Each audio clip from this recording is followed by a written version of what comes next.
नमस्कार दोस्तों, बहुत बहुत स्वागत है आप सभी का आपके अपने यूट्यूब चैनल और आरजीएस में।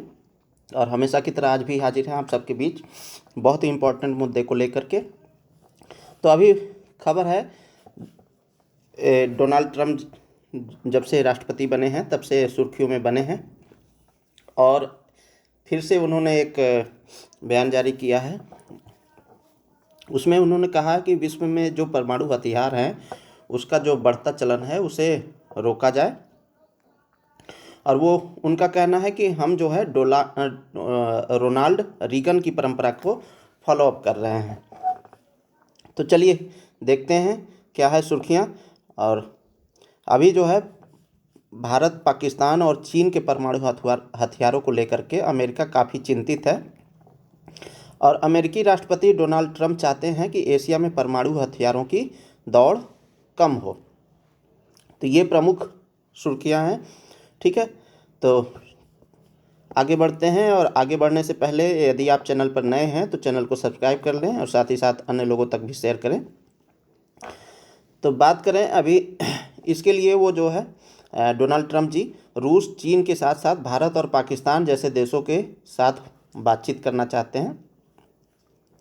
दरअसल हुआ ये कि ट्रंप एक बार फिर से परमाणु हथियारों में कटौती को लेकर के सार्थक बातचीत करना चाहते हैं, मगर उनकी मंशा पर ही सवाल उठ रहे हैं। क्योंकि जहां एक तरफ अमेरिका खुद जो है परमाणु हथियार संपन्न देश बनता जा रहा है और वहीं दूसरी तरफ दूसरे देशों पर प्रतिबंध लगाना चाह रहा है, तो ऐसा तो पॉसिबल नहीं है।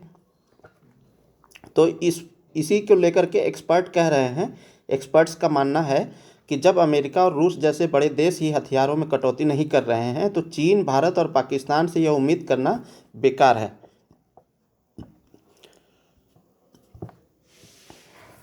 तो आखिर ट्रंप की भारत, पाक, चीन पर क्यों है तिरछी नज़र, इसकी बात करें तो भारत, पाकिस्तान जैसे दक्षिण एशियाई देशों में परमाणु हथियारों की संख्या हर साल बढ़ रही है। वहीं परमाणु शक्ति संपन्न 3 देशों में से एक चीन अपनी परमाणु ताकत में तेजी से इजाफा कर रहा है। इससे चिंतित अमेरिकी राष्ट्रपति डोनाल्ड ट्रंप ने कहा है कि वह दोबारा रूस और चीन के साथ परमाणु हथियारों को कम करने पर बातचीत शुरू करना चाहते हैं। साथ ही साथ उन्हें उम्मीद है कि इस योजना में पाकिस्तान और भारत समेत दूसरे देशों को भी शामिल किया जा सकता है।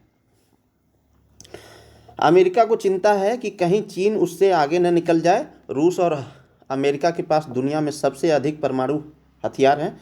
ट्रंप की चिंता यही है कि इस मामले में अगले 5 साल में चीन अमेरिका की बराबरी कर लेगा। और ट्रंप अपने पहले राष्ट्रपति कार्यकाल में चीन से परमाणु हथियारों में कमी की योजना पर बातचीत में फेल हो गए थे। अब वो फिर से बात करना चाह रहे हैं। तो अभी जो है वर्तमान में 9 देशों में परमाणु हथियार घटे हैं। आप लोगों को पता होगा स्वीडन की एक थिंक टैंक सिप्री संगठन है, और सिप्री रिपोर्ट जारी करती है।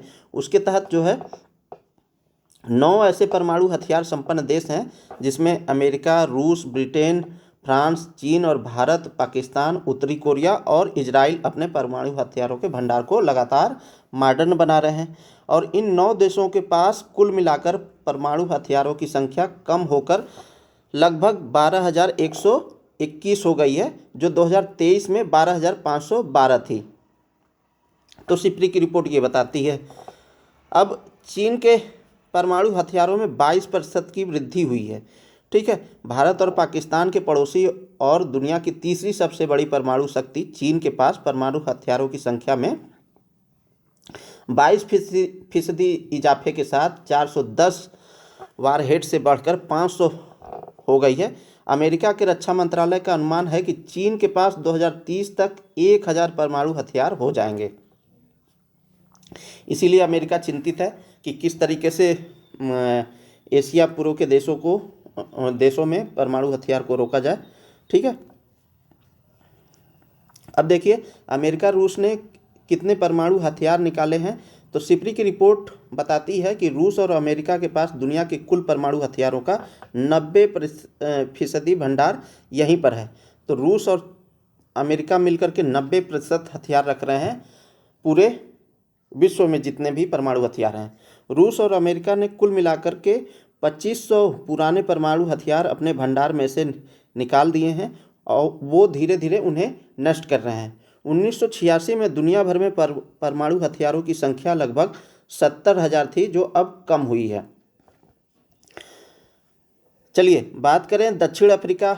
ऐसा पहला देश है जिसने परमाणु प्रोग्राम खत्म किया था और 1991 में दक्षिण अफ्रीका वह पहला देश ऐसा बना था जिसने स्वैच्छिक तौर पर अपना परमाणु कार्यक्रम खत्म किया। 1994 में सोवियत यूनियन टूटने के बाद यूक्रेन, बेलारूस, कजाकिस्तान और ने अपने परमाणु कार्यक्रम को रोक दिए थे। इसके बदले उन्हें यह आश्वासन दिया गया था कि अमेरिका, ब्रिटेन, फ्रांस, चीन और रूस की ओर से उन्हें सुरक्षा मुहैया कराई जाएगी। किन्हें? ये जो देश हैं। और अभी जो है वर्तमान में रूस और यूक्रेन के मध्य युद्ध चल रहा है, तो सुरक्षा कैसे मुहैया हो पा रही है? नहीं हो पा रही है, तो चिंताएं तो बढ़ेगी, ये लाजमी है। इस दौरान परमाणु हथियारों के इस्तेमाल से बचने और परमाणु हथियार मुक्त क्षेत्र बनाने के लिए कई समझौते पर सहमति भी हुई है, जैसे एनपीटी, ठीक है, तो जिसका भारत सदस्य नहीं है, अभी हम लोग देखेंगे। तो अफ्रीका जो है ऐसा करने वाला पहला देश बना था जिसने परमाणु हथियार को छोड़ दिया था, त्याग दिया था। अमेरिका, रूस ने फिर क्यों किया यूएन के समझौते का बहिष्कार? बात करें, जुलाई 2017 में दुनिया परमाणु हथियारों से मुक्त होने के करीब पहुंच चुकी थी, जब 100 से अधिक देशों ने संयुक्त राष्ट्र के उस समझौते पर हस्ताक्षर किए थे जिसमें उन पर पूरी पाबंदी लगाने की बात की गई थी। मगर उस वक्त भी परमाणु शक्ति संपन्न बड़े देशों में से अमेरिका, ब्रिटेन, फ्रांस और रूस ने इस समझौते का बहिष्कार किया था। इसलिए जो है समझौता साइन नहीं हो पाया था।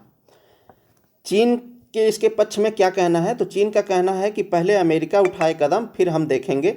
ठीक है, चीन सरकार का शुरुआत से यह रुख रहा है कि अगर परमाणु हथियारों पर बातचीत होती है तो पहले अमेरिका और रूस परमाणु हथियारों की संख्या में स्पष्ट रूप से इसमें कमी लाएं। साथ ही साथ चीन का कहना है कि अमेरिका की इस मामले में दोहरी नीति है, यह जो नीति है और यहाँ पर वो नीति नहीं चलेगी। अब देख लेते हैं हमारे लिए इम्पोर्टेंट क्या होता है। क्या रोनाल्ड रीगन की परंपरा को आगे बढ़ा रहे हैं ट्रंप? तो हाल ही में बातचीत के दौरान नाटो के सेक्रेटरी जनरल मार्क रूट ने कहा कि दुनिया भर में परमाणु हथियारों से पैदा होने वाले तनाव में कमी की कोशिश रिपब्लिकन पार्टी की परंपरा रही है। तो ये कह रहे हैं कि रिपब्लिकन पार्टी की परंपरा रही है, ठीक है। और पूर्व अमेरिकी राष्ट्रपति रोनाल्ड रीगन ने भी परमाणु हथियारों की संख्या कम करने के लिए रूस के नेता मिखाइल गोर्बाचेव से बातचीत की थी। ट्रंप ने भी अपने पहले दौर में ऐसा ही किया था, जो कि विफल हो गया था, और दूसरे दौर में भी बातचीत करने का प्रयास कर रहे हैं। आप लोगों को दोस्तों याद होगा कि जब द्वितीय विश्व युद्ध चल रहा था तो जापान पर हिरोशिमा और नागासाकी में फैटमैन और लिटिल बॉय नामक 2 परमाणु हथियार गिराए गए थे, जिसका दंश अभी भी जापान झेल रहा है और उससे अभी तक उबर नहीं पाया है। तो अमेरिका बात तो करता है कि इसे ख़त्म किया जाए, लेकिन खुद पहल नहीं करता है, ठीक है। चलिए, भारत ने क्या अपनाया है इस पॉलिसी में? तो नो फर्स्ट यूज पॉलिसी अपनाया है, मगर चीन भी बड़ी चुनौती बना हुआ है। भारत का कहना है कि नो फर्स्ट यूज परमाणु पॉलिसी पर यकीन रखता है, मगर 1998 से उसकी परमाणु नीति चीन को मद्देनज़र रखकर बनाई गई है।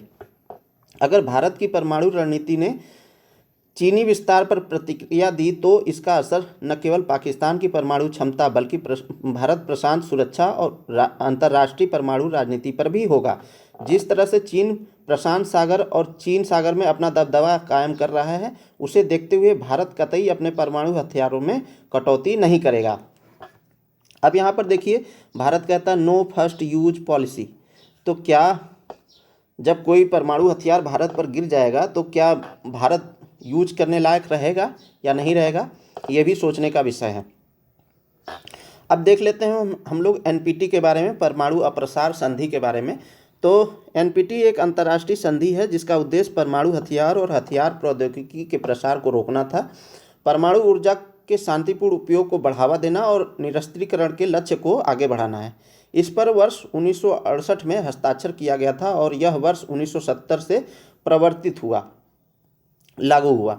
वर्तमान में 191 राष्ट्र राज्य इसके सदस्य हैं। उल्लेखनीय है कि भारत ने एनटीपी पर हस्ताक्षर नहीं किए हैं और न ही इसका सदस्य है।